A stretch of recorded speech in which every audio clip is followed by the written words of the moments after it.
दोस्तों आज जिस मूवी को हम एक्सप्लेन करने जा रहे हैं उसका नाम है बम्बोला, जो कि रिलीज हुई थी ईयर 1996 में। चलिए ज्यादा देर न करते हुए हम एक्सप्लेनेशन स्टार्ट करते हैं। पर उससे पहले दोस्तों हमारे सेकंड चैनल को अभी तक सब्सक्राइब नहीं किया है तो प्लीज सब्सक्राइब कर लीजिए। वहां पर तो इससे भी तगड़ी तगड़ी मूवीज आपके लिए आती रहती है। सो मूवी स्टार्ट होती है और हमें मूवी की स्टार्टिंग में दिखाई जाती है मेन कैरेक्टर बम्बोला, जो की अपने घर की तरफ जा रही है। यहाँ पर हमें उसकी फैमिली के बारे में भी दिखाया जाता है कि उसकी एक मॉम है जो की एक नंबर की भंगेड़ी नशेड़ी गंजेड़ी लबेड़ी है और वो ऑलमोस्ट पूरा दिन बस नशे में ही रहती है, हवस के नहीं दारू के। और यहाँ पर उसका एक भाई भी है दोस्तों, इसका नाम है भोसड़ गुल्ले। और बस इन्हीं तीन लोगों की फैमिली है। तो बम्बोला जैसे ही घर पहुंचती है तो उसे पता चला कि जो उसका सबसे फेवरेट वाला मेमना था उसकी आज डेथ हो गई है। जिसके बाद वो और भोसड़ गुल्ले दोनों जाते हैं उस मेमने को दफनाने के लिए। खैर इतना ही गम काफी नहीं था कि कुछ दिनों के बाद हम देखते हैं कि उसकी मॉम नशे में होने की वजह से खुद को ही खत्म कर लेती है। पर दोस्तों यहाँ पर काफी ज्यादा अजीब दृश्य है कि बम्बोला को अपनी मॉम की डेथ से ज्यादा उस मेमने की डेथ का अफसोस है। दोस्तों इसका रीजन भी है, और रीजन ये है कि उसकी मॉम एक नंबर की नशेड़िन थी, तो वो दारू पी के टुल्ल हो जाती थी और हर सुबह उनको नाली से निकालना पड़ता था।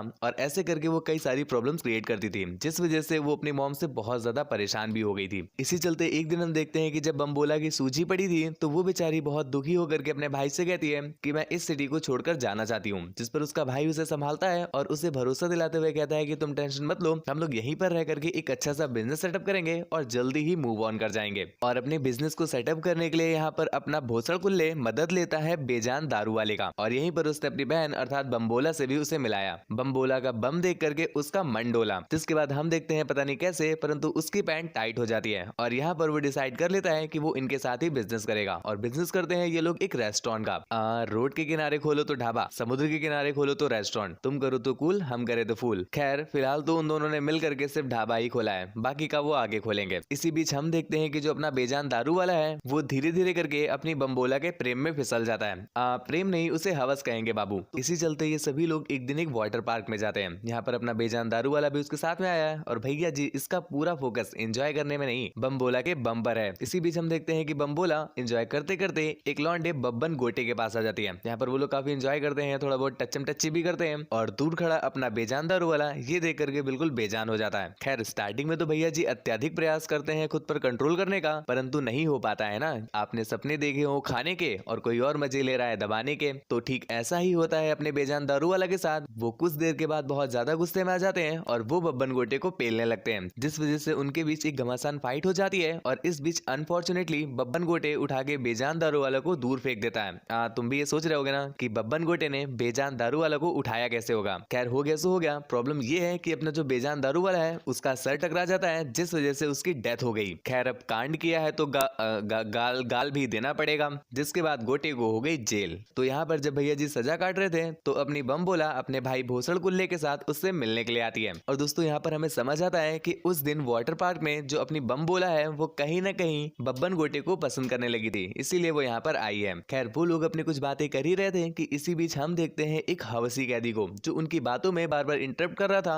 और अपनी बम्बोला को बहन की गोरी करके बुला रहा था। खैर जाते समय अपना बब्बन गोटे बम्बोला से कहता है कि अगली बार जब तुम आना तो अपनी प्लीज फोटोज लेते आना। अब फिलहाल तुम्हारी मिल तो नहीं रही है, लेकिन जेल में कम से कम फोटो देख करके हम हिला तो सकेंगे। और मेरे भाई अगले सीन में जो हुआ वो तो कतई शॉकिंग था। यहाँ पर अपने बम्बोला का भाई ही उससे पूछता है कौन सी चाहिए, कलर वाली या फिर ब्लैक एंड व्हाइट। मतलब तुम भाई देख रहे हो, वो तो बस प्रपोज कर रहा है और ये तो ओयो बुक करने को तैयार है। खैर इसके कुछ दिनों के बाद फोटोज भी आ जाती हैं और यहाँ पर हम देखते हैं कि जो गेंडू मोहन है वो बब्बन गोटे को अपने आदमियों के थ्रू पिलवा देता है और उसकी जो फोटोज होती हैं वो छीन लेता है। ऐसा उन्होंने इसलिए किया क्योंकि इस बार बम्बोला पर भैया जी का मंडोला है। इसके कुछ दिनों के बाद जब एक बार फिर से बम्बोला मिलने आती है अपने बब्बन गोटे से, तो यहाँ पर हम देखते हैं कि बब्बन गोटे की सीट पर बब्बन गोटे ना होकर के बल्कि अपना गेंडू मोहन था, जो कि भैया अपने ही यूपी से है। अब यूपी से है तो पान मसाला तो खाएंगे ही। तो वो अपनी भाषा में बम्बोला से कहते हैं कि करानी तुम्हें फुटुआ देखे थे हम। ये बात जब बम्बोला सुनती है तो भैया उसे बहुत गुस्सा आया और वो वहाँ से बिना कुछ बोले ही वापस चली आती है। और घर पहुंच करके उसने ये बात अपने भाई को बताई, जिसके बाद बैंड का भाई सीधा जाता है अपने बब्बन गोटे के पास और उसे ये सारी बात बताता है। बब्बन गोटे ये सुनकर के काफी दुखी हुआ और वो उससे कहता है कि मैं सच में तुम्हारी बहना से अर्थात बम्बोला से अत्यधिक प्रेम करता हूँ। और फिर हम देखते हैं कि बैंड का भाई वापस आता है अपनी बैंड के पास, मतलब भाई ने हो गया कतई मैसेंजर बना दिए। और वो उससे आकर के कहता है कि जो बब्बन गोटे है वो तो तुमसे अत्यधिक प्रेम करता है, परंतु तुम्हें एक बार गेंडू मोहन को भी चांस देना चाहिए, हो सकता है कि वो तुम्हें उससे ज्यादा प्रेम करता हूँ। जिसके बाद हम देखते हैं कि जो बम्बोला है वो सीधा पहुंच पहुंच जाती है गेंडू मोहन के पास। और इस सीन को देख करके मेरी आंख और मेरी दोनों ही फट गई, जिसमें ये दिखा रहे हैं कि बम्बोला जो है वो गेंडू मोहन से उसके ही जेल के अंदर चली जाती है। और सिर्फ इतना ही नहीं है गुरु, इसके साथ हम देखते हैं कि गेंडू मोहन उसे अंदर बुला करके उससे कहता है कि तुम अपने कपड़े उतारो, तुम लॉजिक ढूंढ रहे हो ना, लॉजिक की तो ये लोग पहले ही मैया दैया कर चुके हैं। खैर तुम्हें भी यही लगा होगा कि वो कपड़े उतरवा करके हिला करके वापस छोड़ देगा, तो ऐसा नहीं है गुरु। जिसके बाद कपड़े हटते हैं और पलंग हिलते हैं। खैर पेलन कार्यक्रम तो बहुत अच्छे से संपूर्ण होता है, परंतु घर आकर के हम देखते हैं बम्बोला को,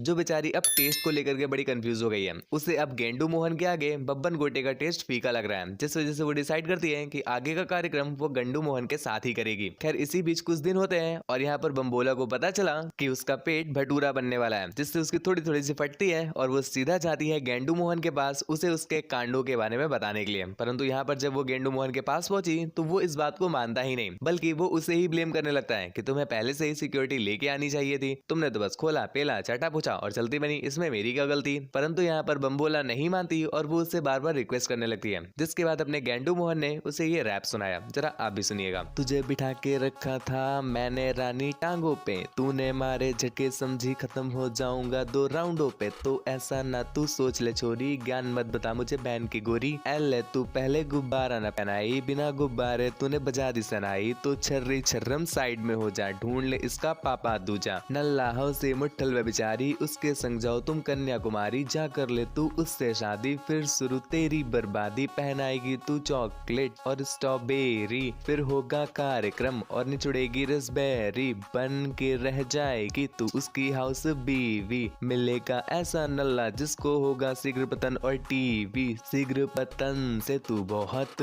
पछताएगी, और मेरी यादें मेरी यादें मेरी यादें तुझको आएंगी, और तू उंगलियां चलाएगी और यही गुनगुनाएगी कि अगर गलती से उस दिन पहना दिया होता बैलून, तो आज मिल रहा होता मुझको कितना सुकून।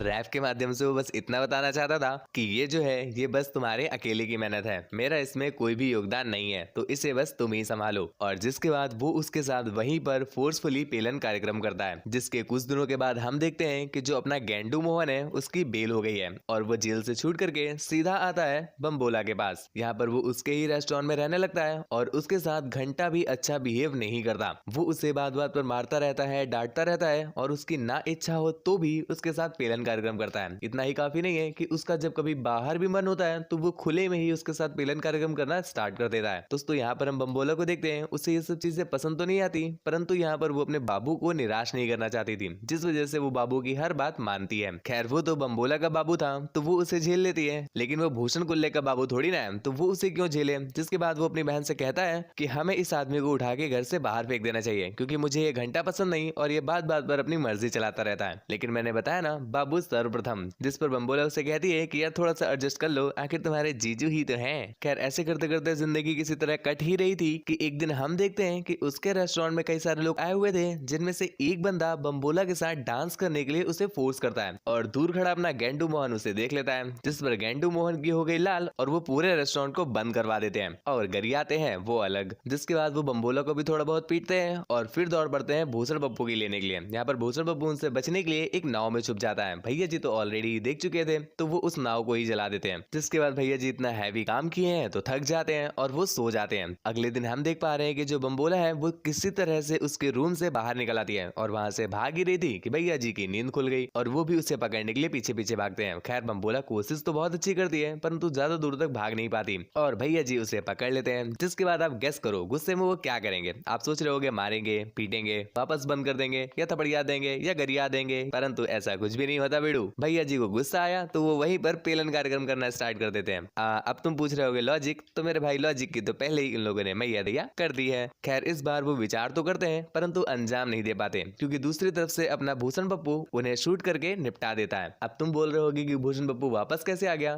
तो यहाँ पर लॉजिक की इतनी भी नहीं की है उन लोगों ने। तो बता दें कि भूषण पप्पू उस नाव में मरा नहीं था, उसने किसी तरह से खुद को बचा लिया था। अब हर जगह लॉजिक कैसे कैसे थोड़ी ना करेंगे लोग। इसके कुछ दिनों के बाद हमें दिखाया जाता है कि फाइनली अपना बब्बन गोटे जेल से छूट करके बाहर आ गया है और अपनी बम्बोला उसके साथ ट्रेन से निकल जाती है किसी दूसरी सिटी में अपनी नई लाइफ को स्टार्ट करने के लिए, जहाँ पर रह जाता है पीछे तो अपना भूषण कुल्ले। और इसी के साथ ये मूवी यहीं पर एंड हो जाती है। मूवी आपको कैसी लगी हमें नीचे कमेंट करके जरूर बताइएगा और बताया करो यार, आपके कमेंट पढ़ने में बड़ा बड़ा मजा आता है। इसके साथ साथ अगर वीडियो को अभी तक लाइक नहीं किया है तो क्या कर रहे हो, लाइक कर दो और चैनल को सब्सक्राइब करना बिल्कुल भी मत भूलना। ऐसी ही और भी ज्यादा तगड़ी तगड़ी मूवीज देखनी हो तो हमारे सेकंड चैनल को बिल्कुल सब्सक्राइब कर लीजिए, उसका भी लिंक नीचे डिस्क्रिप्शन में दिया हुआ है। तो मिलते हैं ऐसी किसी दूसरी इंटरेस्टिंग तगड़ी वीडियो में, तब तक के लिए thank you, bye bye, signing off. जाते जाते मुझे इंस्टा पर भी फॉलो कर लेना, लिंक नीचे डिस्क्रिप्शन में दिया हुआ